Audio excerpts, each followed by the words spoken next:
ગોધરાની કાજીવાડા મિશ્ર સરકારી પ્રાથમિક શાળામાં ધોરણ 8માં અભ્યાસ કરતી વિદ્યાર્થીની ગંભીર રીતે દાઝી જવાની ઘટના પ્રકાશમાં આવી। શરીરના ભાગે ગંભીર રીતે દાઝી ગયેલી વિદ્યાર્થીનીને ગોધરાની ખાનગી હોસ્પિટલમાં સારવાર માટે ખસેડાઈ છે।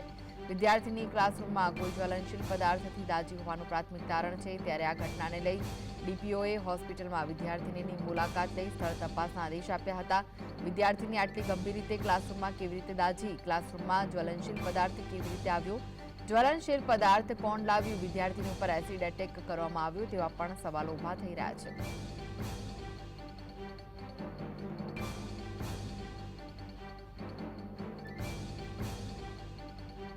તો પ્રાથમિક શાળાની ગંભીર બેદરકારીનો મામલો સામે આવ્યો। ધોરણ 8માં અભ્યાસ કરતી વિદ્યાર્થીની દાઝી ગઈ છે। ગંભીર રીતે વિદ્યાર્થીની દાઝી જતા વધુ સારવાર માટે વડોદરા રિફર કરવામાં આવી છે। કેવી રીતે દાઝી છે તેને લઈને અનેક સવાલ છે।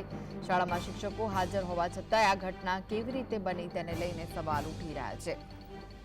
તો આ વિશે વધુ માહિતી માટે જોડાઈ ગયા છે સંવાદદાતા રવિ। રવિ, પ્રાથમિક શાળાની ગંભીર બેદરકારી સામે આવી છે, શું વિગતો મળી રહી છે? જી ચોક્કસથી ગોધરાના પટેલવાડા કાજીવાડા વિસ્તારમાં પ્રાથમિક શાળા આવેલી છે અને જે શાળાની ગંભીર બેદરકારી સામે આવી છે। ધોરણ 8માં અભ્યાસ કરતી વિદ્યાર્થી ગંભીર રીતે 40% જેટલું દાઝી જતા અનેક સવાલો ઉઠી રહ્યા છે। કઈ રીતે વિદ્યાર્થી દાઝી છે તે અંગે હજુ જાણી શકાયું નથી।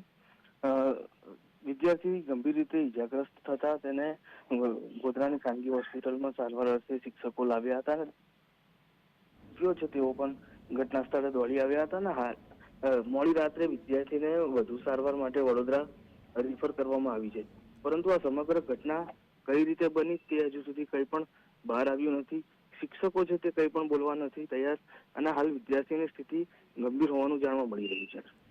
જી, આભાર માહિતી આપવા માટે રવિ।